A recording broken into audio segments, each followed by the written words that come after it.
जंगल में 3 दिनों से लगातार बर्फबारिश हो रही थी। जंगल के सभी पशु पक्षी बहुत परेशान थे। टुनटुनी चिड़िया आज तो कुछ ज्यादा ही परेशान थी, क्योंकि उसके घर में आखिरी दाना था जो कि उसने अपनी बेटी को खाने के लिए दे दिया था। चिड़िया की एक बकरी भी थी जो हमेशा उसके पेड़ के नीचे खड़ी रहती थी। पिंकी बेटी, तुम घर में बैठो, मैं बाहर से कुछ खाने के लिए ढूंढ कर लाती हूँ। मम्मा मम्मा, हर तरफ तो बर्फबारिश हो रही है। अपने जंगल में तो 3 दिनों से लगातार बर्फबारिश हो रही है। ऐसे मौसम में आपको दाना कहाँ से मिलेगा मम्मा भला? बेटा, अपने घर में भोजन का एक दाना भी नहीं है। भोजन का इंतजाम तो करना ही होगा ना। कुछ दिन पहले रास्ते में आते वक्त मैंने कुछ गेहूं के दाने देखे थे, मैं वहीं जाकर देखती हूँ। फिर टुनटुनी चिड़िया भोजन की तलाश में घर से निकलती हैं और मैदान की तरफ जाती हैं। अरे, यहाँ तो हर तरफ बर्फ ही बर्फ है। दूर दूर तक भोजन का एक दाना भी नजर नहीं आ रहा। टुनटुनी चिड़िया वहाँ उदास मन से बैठी हुई थी कि वहाँ बबली कबूतरी आ जाती है। टुनटुनी, मैं तोते के जंगल में जा रही हूँ। सुना है वहाँ बहार आ गई है। हर तरफ फल ही फल है। यहाँ भूखा रहने से अच्छा है तुम भी मिठू तोते वाले जंगल में आ जाओ। लूसी बहन, मैं भी यही सोच रही थी। अब इस जंगल में रहना बहुत मुश्किल हो गया है। इतना कहकर लूसी कबूतरी वहाँ से चली जाती है। टुनटुनी चिड़िया भी अपने घर चली जाती है और अपनी बेटी पिंकी से कहती है, पिंकी बेटा, चलो तैयारी करो। मम्मा मम्मा, कहाँ जाने की? इस बर्फबारिश में हम कहाँ जा रहे हैं मम्मा? बेटा, मेरे पुराने दोस्त मिठू तोते के जंगल में बहार आ गई है। सभी पक्षी वहाँ जा रहे हैं, हम भी वहीं जाएंगे। फिर टुनटुनी चिड़िया अपना जरूरी सामान बांध लेती है और अपनी बेटी के साथ अपने घर से बाहर निकलती है। गुलाबो बकरी, तुम्हें हमारे साथ साथ ही जाना है। कहीं इधर उधर बिल्कुल भी मत जाना। अगर चलते रहे तो शाम होने तक हम सभी दूसरे जंगल में पहुंच जाएंगे। मालकिन, यार दूसरे जंगल में मुझे हरी हरी घास मिलेगी खाने को। हाँ गुलाबो, वहाँ तुम्हें खाने को सब कुछ मिलेगा, क्योंकि वहाँ तो बाहर आ गई है।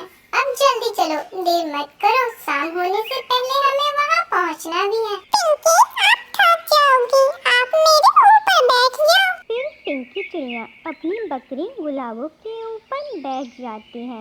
वो सब अपना सफर शुरू करते हैं। ये सफर उनके लिए आसान नहीं था।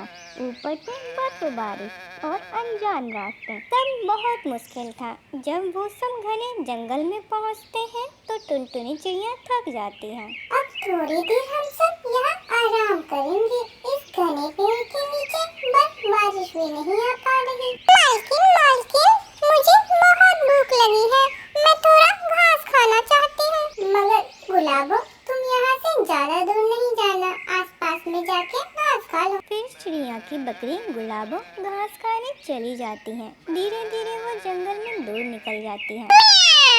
बकरी, वो भी अकेली? वाह वाह, अगर इस बर्फबारिश में मुझे इस बकरी का ताजा ताजा मांस खाने को मिल जाए तो मजा ही आ जाए। मुझे किसी तरह इस बकरी को मारना होगा, फिर तो मेरे पूरे महीने के खाने का इंतजाम हो जाएगा। म्याऊं म्याऊं करती हुई काली बिल्ली चिड़िया की बकरी गुलाबो को देखकर उसकी तरफ बढ़ती है और छलांग लगाकर गुलाबो बकरी की टांग में अपनी तेज दांत गड़ा देती है। टुनटुनी चिड़िया जो थोड़ी ही दूर थी, शोर सुनकर उड़ती है। भाग भाग यहाँ से, दुष्ट बिल्ली भाग, वरना मैं तेरी टांगे तोड़ दूंगी। काली बिल्ली डर के मारे वहाँ से भाग जाती है, मगर गुलाबो बकरी के पैरों से खून बहने लगता है। मना किया था ना मैंने तुमसे गुलाबो, ज्यादा दूर मत जाना, मगर मेरी सुनता ही कौन है। पास से ही एक झाड़ी का पत्ता तोड़कर चिड़िया बकरी के पैरों में बांध देती है। अब मैं ठीक हूँ, अब चले आगे का सफर शुरू करते हैं। मेरी प्यारी बकरी, मैं दूसरे जंगल जाकर तुम्हारे टांगों पे पट्टी बांध दूंगी। वो सब दोबारा मिलकर अपना सफर शुरू करते हैं। अब पिंकी चिड़िया अपनी मम्मा के साथ उड़ने लगती है, मगर उनकी बकरी के लिए अब चलना मुश्किल हो गया था। थोड़ी ही दूर जाकर टुनटुनी चिड़िया की बकरी गिर जाती है। मुझसे अब और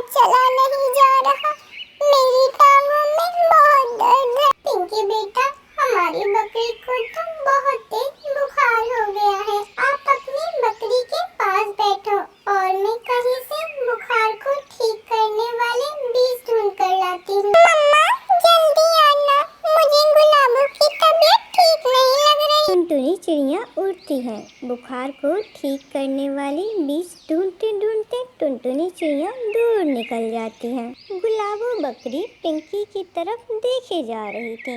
वो कुछ बोलने की कोशिश कर रही थी मगर उसे बोला नहीं जा रहा था। देखते ही देखते गुलाबो बकरी धड़ाम से जमीन पर गिर जाती है। गुलाबो बकरी हमेशा के लिए अपनी आंखें बंद कर लेती है। मम्मा, हमारी गुलाबो को न जाने क्या हो गया है।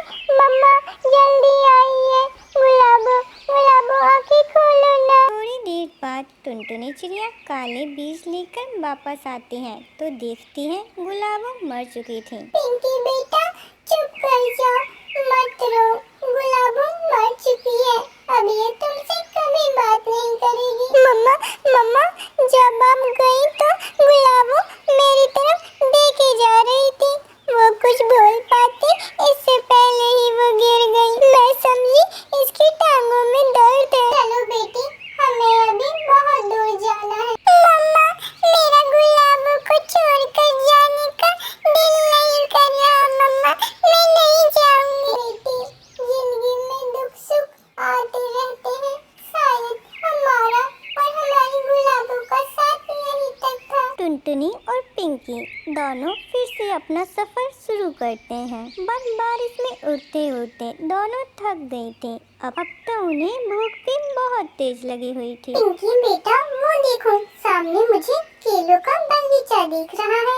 हम वहाँ जाकर अपनी भूख मिटा सकते हैं। टुनटुनी चिड़िया और उसकी बेटी वहाँ उतरती हैं। केले के पेड़ पर तो बहुत सारे पके हुए केले लगे हुए थे। अब पेट भर खा लेने के बाद हम तेजी से उड़ेंगे, क्योंकि हमें शाम होने से पहले पहले दूसरे जंगल भी जाना है। पिंकी गौरी गौरी देखो तो कोई है, केले के पेड़ के पास कोई है। मैं अभी देखती हूँ ये कौन आ गया। गौरी अपने घर से निकलती है। अरे अरे चिड़िया रुको, ठहरो जरा, ये केले का पेड़ हमारा है। कभी बहन मैं और मेरी बेटी दुखों की मारी है, हमारी बकरी मर गई, हम दूसरे जंगल जा रहे हैं। भूख बहुत लगी है बहन, एक केला खाने दो। केला क्या, मैं तुम्हें केले का एक छिलका भी नहीं दूंगी।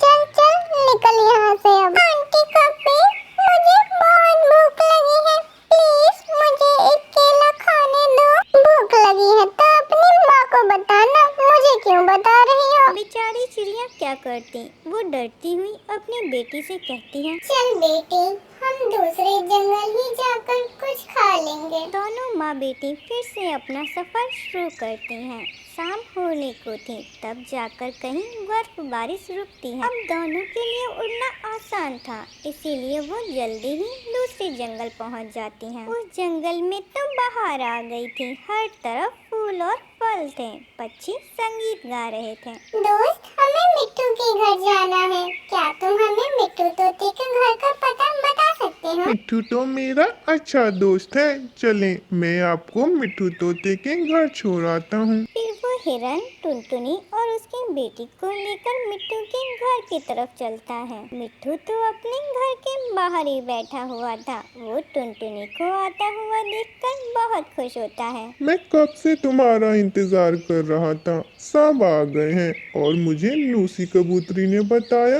कि टुनटुनी चिड़िया भी इस जंगल में आ रही है। मिट्टू भैया बहुत मुश्किल सफर था, थकन और भूख से बुरा हाल है। फिर मिट्टू तोता टुनटुनी को अपने घर ले जाता है और उन्हें खाने को मीठे मीठे फल देता है। टुनटुनी और उसकी बेटी पिंकी पेट भर फल खाती है और फिर मिट्टू उन्हें पास वाले पेड़ पर ले जाता है। ये घर आप दोनों माँ बेटी का है, जब तक बाहर का मौसम है हम सब इसी जंगल में रहेंगे। पिंकी चिड़िया तो बहुत खुश थी। मम्मा मम्मा मैं थोड़ा जंगल घूमाऊं। हाँ बेटी घूमाओ, अब तो ये जंगल हमारा ही है। मिट्टू भाई धन्यवाद हमें सुरक्षित घर देने के लिए। टुनटुनी जब मैं ठंड के मौसम में आपके जंगल में गया था मुझे सब अच्छे से याद है, तब किसी ने मुझे अपने घर में जगह नहीं दी थी और मैं आपके घर ही रहा था। फिर चिड़िया वहाँ खुशी खुशी अपनी बेटी के साथ बाहर के दिन गुजारती है।